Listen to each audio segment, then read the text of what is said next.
Hi friends అందరికీ ఈరోజు నేను చేయబోయే రెసిపీ వచ్చేసి చికెన్ కర్రీ.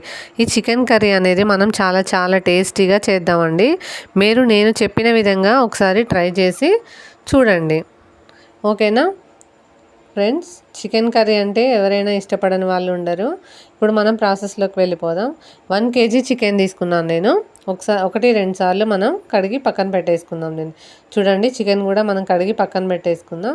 చికెన్లోకి కావాల్సిన మసాలా కొన్ని ధనియాలు, షాజీరా, లవంగాలు, చెక్క, యాలకులు, అంతే ఎల్లుల్లిపాయలు ఒక 5-6, ఓకేనా.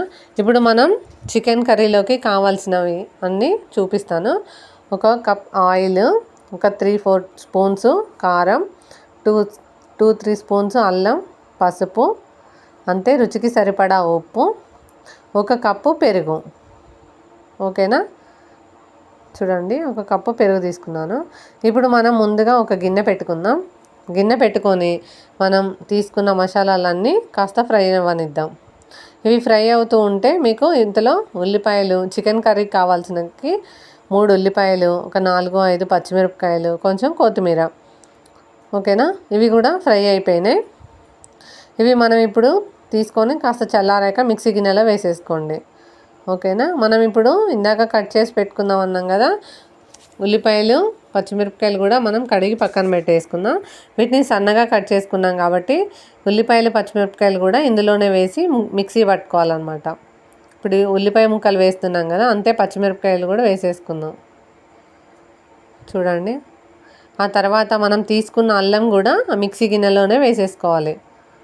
మసాలా, అల్లం, ఉల్లిపాయ, పచ్చిమిర్చి పేస్ట్ అంతా మిక్స్ అవుతుంది అనమాట. ఒక్కసారి మనం గ్రైండ్ చేసేసుకుందాం దీన్ని. చూడండి, మెత్తగా పేస్ట్ అయిపోయింది. ఇప్పుడు మనం దీన్ని తీసి పక్కన పెట్టుకొని చూడండి, ఒక గిన్నె పెట్టుకుందాం కదా, తగినంత ఆయిల్ వేసుకుందాం. మనం ఇందాక పేస్ట్ చేసి పెట్టుకున్న మిశ్రమాన్ని కూడా గిన్నెలో వేసేసుకొని ఒక 5 minutes వరకు పచ్చివాసన పోయేంత వరకు మనం దీన్ని ఫ్రై చేసేసుకోవాలి. ఇది ఫ్రై అవుతూ ఉంటుంది కాబట్టి మనం కొంచెం దీన్ని సిమ్లో పెట్టేసి ఇందాక మనం కడిగి పెట్టేసుకున్న చికెన్ ఉంది కాబట్టి దాంట్లోకి మనం పెరుగు, ఉప్పు, కారం ఇవన్నీ ఒకసారి కలిపేసుకుందాం. చికెన్కి బాగా పడతాయి అన్నమాట. చూడండి, మీకు రుచికి సరిపడా వేసుకోండి. నేనైతే ఒక 2-3 స్పూన్స్ వేస్తున్నాను కారం. ఉప్పు కూడా ఒక 2 స్పూన్స్ ఉప్పు వేసేసుకున్నాం కాబట్టి ఒకసారి ఇది ఫ్రై అయిందా లేదా చూసుకుందాం.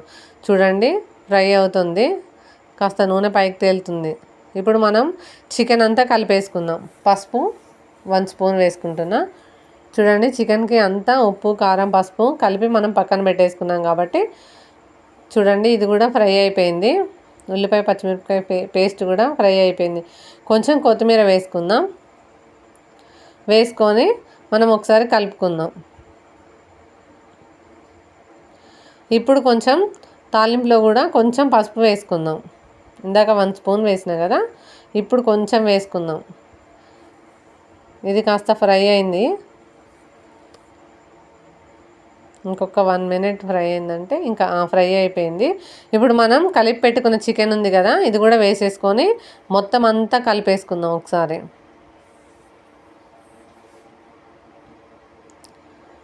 మొత్తం అంతా కలిపేసుకొని మూత పెట్టేసుకుందాం. ఇప్పుడు చూడండి, మూత ఓపెన్ చేసి చూద్దాం. ఒక 5 minutes అయింది.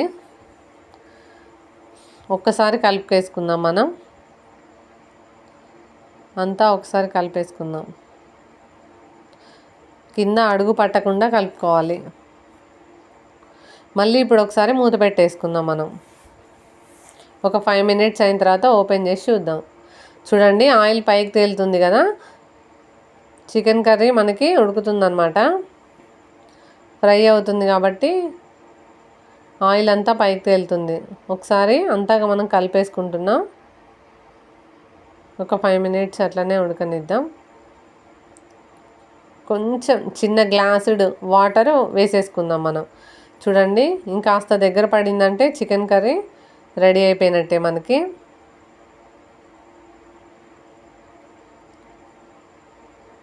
కాస్త ఒక 5 minutes ఉడకనిద్దాం మనం, గ్రేవీ దగ్గరకు వచ్చేంత వరకు.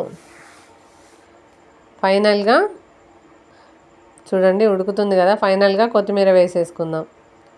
ఫ్రెండ్స్, నేను చేసిన విధంగా మీరు కూడా ఒకసారి అలాగే ట్రై చేసి నాకు కామెంట్ బాక్స్లో చెప్పండి. ఓకేనా? చూడండి, గ్రేవీ అనేది చిక్కగా రావాలన్నమాట. ఇంకొక 2-3 మినిట్స్ ఉడకనిద్దాం. చూడండి ఫ్రెండ్స్, గ్రేవీ అనేది చిక్కగా అయిపోయిందనమాట. ఫ్రెండ్స్, ఈ వీడియో కనుక మీకు నచ్చినట్టయితే లైక్ చేయండి, షేర్ చేయండి, కామెంట్ చేయండి, సబ్స్క్రైబ్ చేయడం మర్చిపోకండి. Bye friends.